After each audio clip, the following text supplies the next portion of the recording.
Сергей Гапликов посвятил очередной пост на своей странице в Инстаграм Киму Алексеевичу Польшину. Труженик тыла накануне отметил свой 90-й день рождения. Глава назвал его примером для всех, как надо любить страну, и вручил поздравительный адрес с подарком от президента России. Здрасте. Я вас знаю, Да? я вас по телевизору все время слушаю.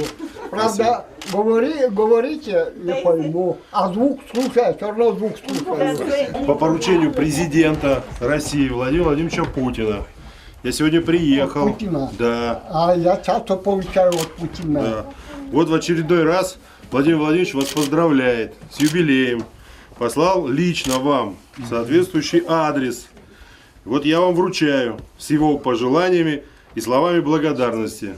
И желает он вам благополучия и всего самого наилучшего.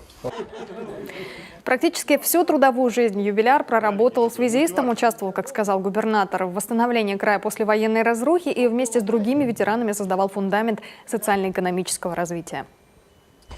Все время в командировках. Пешком ходил по несколько километров. Вот, работать приходят туда пешком, на работу, потом опять пешком. А самый тяжелый участок был, это Верхний Воч Габово. Там 50 километров линию тянули. Вот этот самый тяжелый участок был. Надо тянуть провода. Вот. А зимой еще дни короткие. Туда идешь пешком 10 километров, потом обратно работаешь, потом 10 километров обратно. Лошадей нету, ничего нет, только лошадь давали вывести, вот эту провода развести.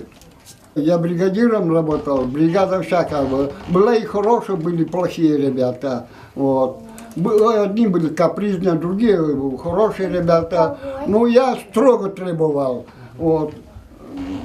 Где столбы ставим, да, если они вышли на полметра в сторону, я говорю, нет, передвигайте.